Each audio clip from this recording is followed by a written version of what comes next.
बाबा ने वापिस कृपा करी हो, वापिस दया करी हो, वापिस करुणा करी हो और फिर पुनः मानव का शरीर अगर मिलता है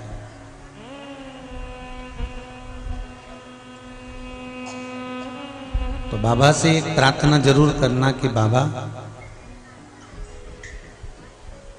अगर जन्म देना तो ऐसा देना कि मैं भगवान शंकर की भक्ति में लगी रहूं और शिव की आराधना करती रहूं। वो जन्म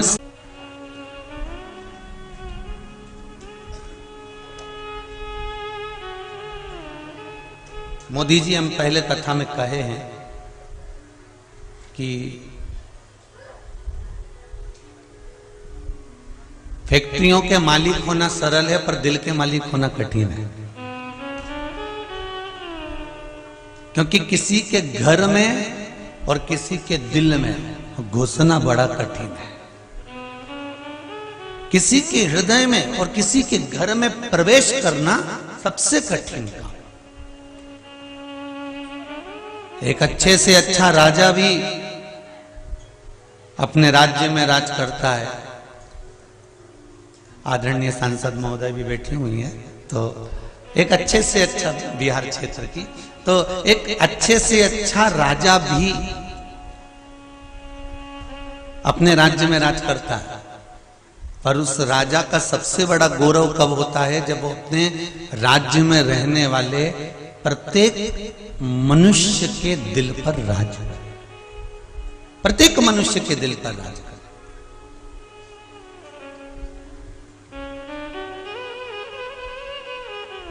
मानसरोवर शिव महापुराण की कथा में एक बात कही थी कि जितने भी आप मंदाकिनी चले जाओ, हरिद्वार चले जाओ, गंगा के घाट, नर्मदा जी के घाट, क्षिप्रा जी के घाट, सरयू जी के घाट, गोदावरी के घाट, जितने जितने घाटों पर आप जाएंगे,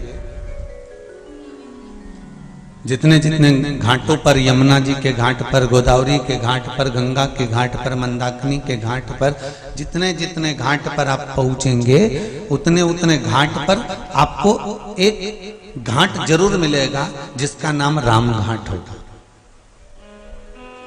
तो सारे घाटों में राम घाट की महत्वता क्यों है? क्यों कहते हैं कि साधु संत कुंभ के मेले में राम घाट पर नहाएंगे, सिंहस्थ का अखाड़ा पहुंचेगा तो राम घाट पर पहुंचेगा, राम घाट पर स्नान करना चाहिए। राम घाट की महत्वता आपको मानसरोवर शिव महापुराण की कथा में कही थी, क्योंकि राम जी के समय पर कोई घाट नहीं था, केवल एक घाट था जिस घाट पर ब्राह्मण भी जाता था, जिस घाट पर क्षत्रिय भी जाता था, जिस घाट पर वैश्य भी जाता था, जिस घाट पर शूद्र भी जाता था। चारों वर्ण के लोग एक घाट पर जाकर स्नान करते थे, पूजन करते थे। वो घाट मेरे राम का घाट था, इसलिए उसका नाम राम घाट था। हमारी पूरी दुनिया में दो ही घाट प्रसिद्ध हैं, एक राम घाट, एक शमशान घाट।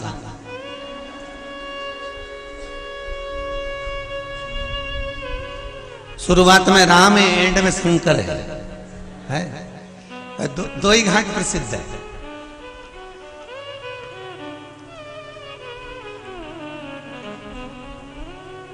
और दोनों बड़े विचित्र हैं। वहां भी वर्ण नहीं देखा जाता कि तुम ब्राह्मण हो कि क्षत्रिय हो कि वैश्य हो कि शूद्र। राम घाट पर कोई पूछता कि तुम ब्राह्मण हो क्या, तुम क्षत्रिय हो क्या, तुम वैश्य हो क्या, तुम शूद्र हो क्या? नहीं नहीं, राम घाट पर गए, स्नान करा, आचमन करा, पूजन करी, आ गई। उस घाट पर भी कोई नहीं पूछता कि तुम किस वर्ण के हो। और आखिरी का जो घाट है ना, कौन सा? क्या बोले? मसान यानी शमशान। अच्छा अच्छा, आखिरी का जो घाट है शमशान में, तो उसमें भी कोई नहीं पूछता कि नहीं ये ब्राह्मण है तो इसको एक काम करो, सिर के पास ज्यादा लकड़ी लगाना और बीच में कम लगाना, या यहाँ ज्यादा लगाना। वैश्य है तो एक काम करो, ऊपर ज्यादा लकड़ी लगाना, नीचे कम लकड़ी लगाना। क्षत्रिय है तो इसको यहाँ लकड़ी ज्यादा लगाना, कमर के पास कम लगाना, पाँव के पास ज्यादा लगाना। तो इसको सिर के पास लकड़ी कम लगाना या पाँव के पास कम लगाना। कहीं शमशान में कभी किसी ने कहा कि ये ब्राह्मण है तो इसको इतनी लकड़ी लगाओ, वैश्य है तो इतनी लगाओ, शूद्र है तो इतनी लगाओ, क्षत्रिय है तो इतनी लगाओ? वहां तो बराबर की है। खाया पिया अच्छा दिख रहा हो तो 3 कुंटल लगा दो, नहीं तो 2.5 में तो निपट ही जाएगा। ये तो सीधी चले।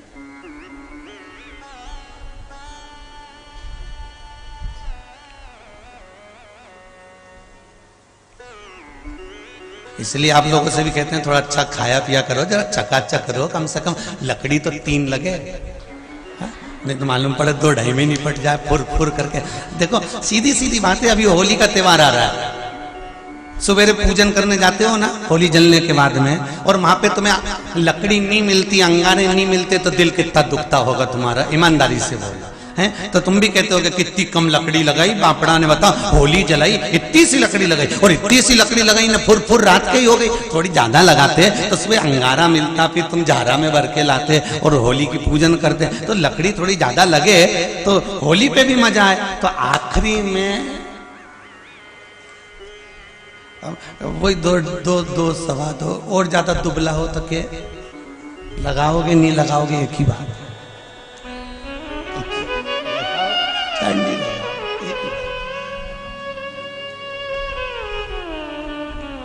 अरे भाई, मेरे राम के घाट पर और शमशान घाट पर, जहां मेरे राम शुरुआत में है और एंड में मेरा शंकर, विराम में मेरा शिव है, दोनों जगह नहीं पूछा जाता कि आप किस वर्ण के हैं, आप ब्राह्मण हैं, क्षत्रिय हैं, वैश्य हैं, शूद्र हैं, ये नहीं पूछता।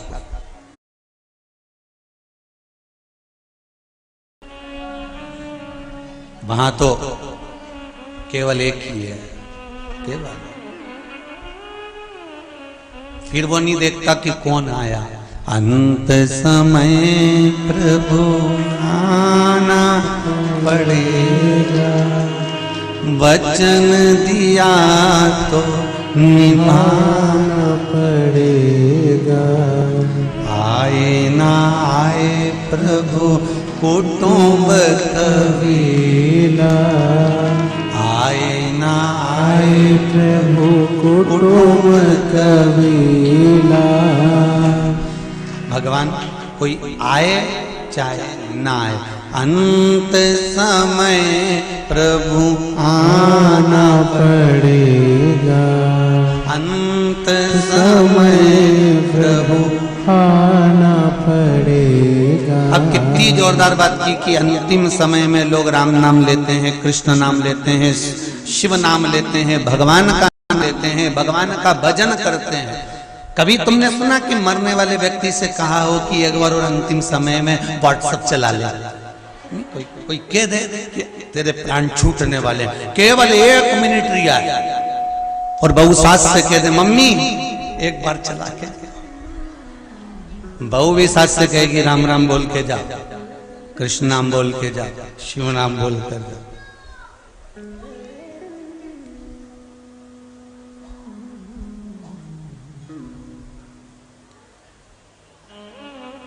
आए ना आए प्रभु कुटुंब कबीला, आए ना आए प्रभु कुटुंब कबीला। अंत समय प्रभु आना पड़ेगा, अंत समय प्रभु आना पड़ेगा।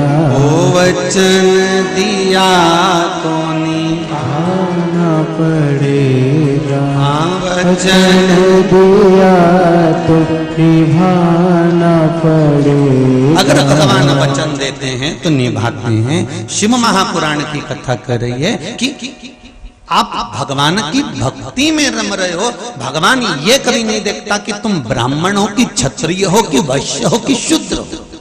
भगवान तो ये देखता है कि तेरा भजन कितना शुद्ध है, तेरी चित्तवृत्ति कितनी शुद्ध है, तेरा मन कितना शुद्ध है। अरे रविदास जी तो चमड़े का जूता बनाते थे। जिस पात्र में चमड़ा धोते थे उसी पात्र में से गंगा जी को प्रकट कर दिया था। अगर उस समय पर अगर भगवान के मन में भेद होता तो भगवान फिर प्रकट ही क्यों होता?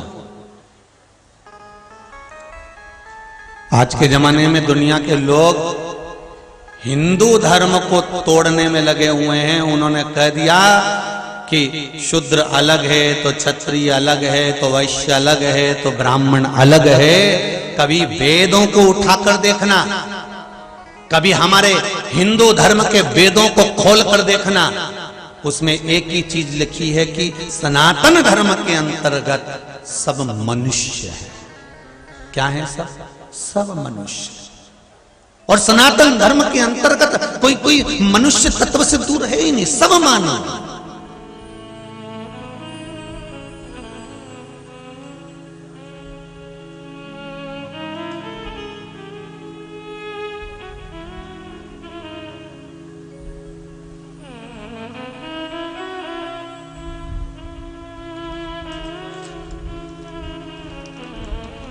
अंत समय भगवान ये नहीं देखता कि आप कौन हो, भगवान तो केवल इतना देखता है कि महाराज आपने भजन कितना किया है।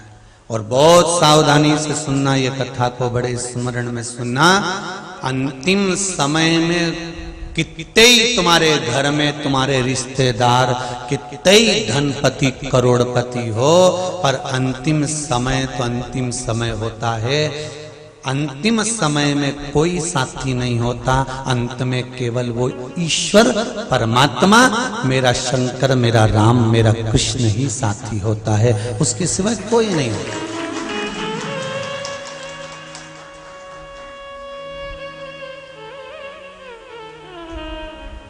अभी स्वर को किला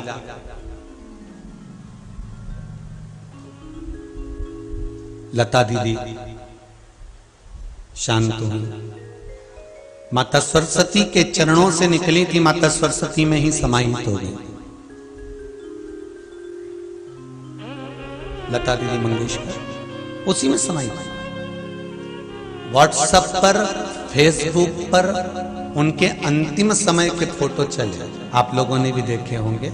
व्हील चेयर पर थी, कहीं धीरे धीरे चल रही थी, सारा कुटुंब साथ में था, बहनें भी साथ होंगी, भाई भी साथ होंगे, रिश्तेदार भी साथ होंगे, परिवार भी साथ होगा। पर ईमानदारी से बोलो, तकलीफ परिवार वाले झेल रहे होंगे कि खुद को झेलना पड़ेगा? अरे जम के तो बोलो, स्वयं को। इसलिए बार बार कथा में कहते हैं, मत बुरे कर्म कर बंदे वरना पछताएगा, भगवान की आंखों से तू बच नहीं पाएगा, तू बच नहीं पाएगा। मरने वाला व्यक्ति, जिसके प्राण छूट रहे होते हैं, दुख उसको झेलना पड़ता है, कष्ट उसको झेलना पड़ता है, तकलीफ उसको झेलना पड़ती है। कोई कितने भी तुम्हारे अच्छे रिश्तेदार हो, तुम्हारे लिए रात दिन खड़े हैं, तुम्हें घुमाने भी ले जाएंगे, फिराने भी ले जाएंगे, तुम्हें लड्डू भी खिलाएंगे, ने थूली भी खिलाएंगे, तुम्हें दूध भी पिलाएंगे, तुम्हें चाय भी पिलाएंगे, अपने हाथों से पिलाएंगे। पर मरने वाला जो जीव होता है, प्राण त्यागने वाला जो जीव होता है, कष्ट उसको भोगना पड़ता है। अंतिम समय में उससे तो पूछो कि उसकी गति क्या होती है। तुम तो कह रहे हो कि लो चाय पी लो, लो दूध पी लो, लो थूली खा लो, पर उसके शरीर में जब इंद्रियां सब शिथिल हो जाती हैं, सारा शरीर जब बेकार हो जाता है, डॉक्टरों ने भी देख लिया कि खूब अब नस देखो कितना कितना विचित्र शरीर है। जरा हॉस्पिटल में जाकर तो देखो, जो भगवान का द्वार नहीं ढूंढता, अंत में हॉस्पिटल में डॉक्टर उनके हाथ में नस ढूंढता।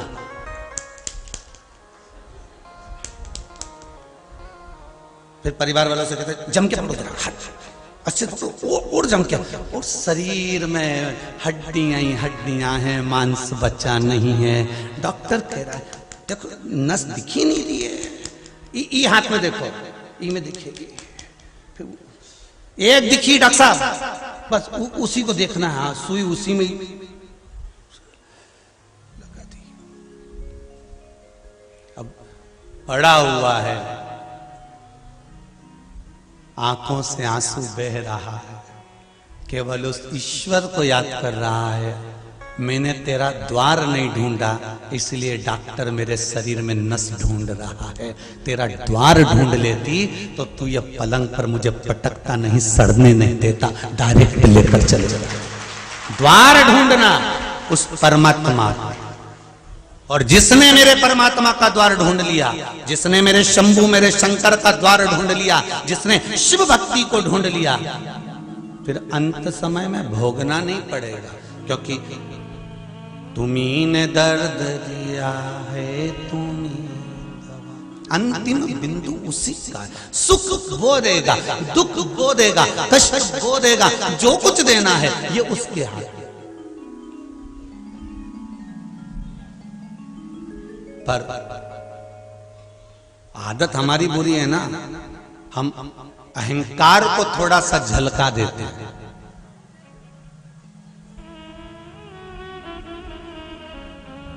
गिलास के अंदर चाय, कप के अंदर चाय, कल रुआवजा बट रहा था दूध का,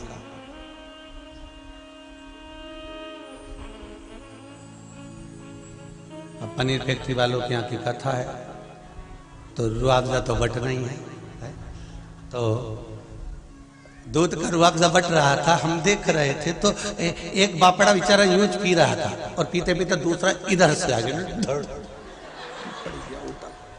अब उससे एक चीज सीखने को मिली, गिलास में रुआवजा था इसलिए झलका, नहीं होता तो कोई कितना ही धक्का मार दे झलकेगा। सीखने को मिल गया कि भाई उसमें चाय थी, उसमें दूध था, उसमें रुआवजा था, इसलिए थोड़ा सा धक्का लगा और झलक गया। बस जिस शरीर में, जिसके भीतर अहंकार होता है ना, वो थोड़े से धक्के से झलक जाता है, तुरंत बाहर निकल कर आ जाता है। अहंकार झलकता है, थोड़ा सा टल्ला लगा, झलक गया।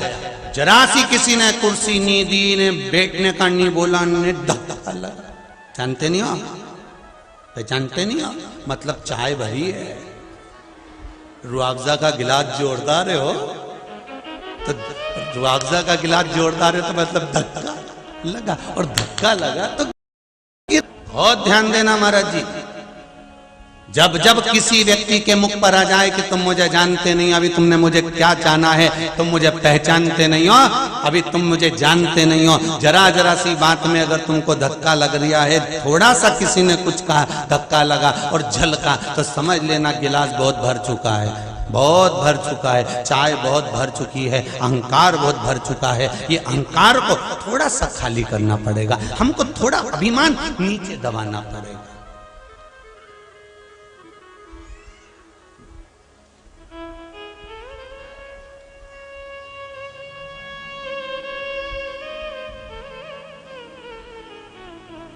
किसी ने बाहर से पत्र लिखकर भेजा है, अब हम बुलवाएं, हमारे कक्ष में रखा है, उसमें एक बहन ने और भाई ने, दोनों ने थोड़ा थोड़ा पत्र में लिखा है। देखो कल यहाँ लेके आए, सामने लिखा, तो उसमें लिखा है, गुरुजी आप जब तक भेरू और चंद्रघंटा नहीं बोलते तब तक हमको अच्छा नहीं लगता। हमने कहा गजा, तब तक हमको अच्छा नहीं लगता।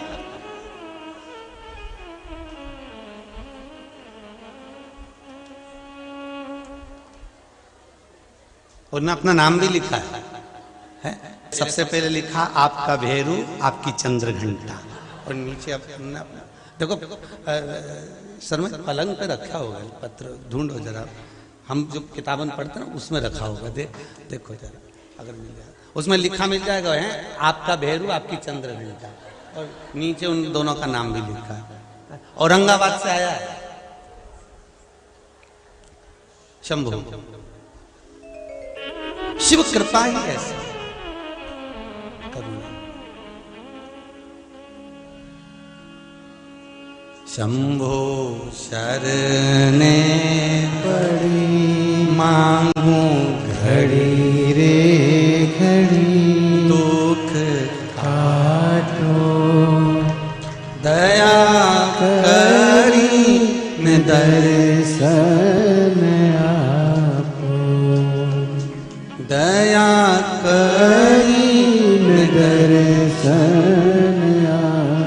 शिव आराधना में, शंकर की उपासना में आपकी चित्त वृत्ति जिस दिन परमात्मा को खोजने लगे, जिस दिन आपका मन भगवान को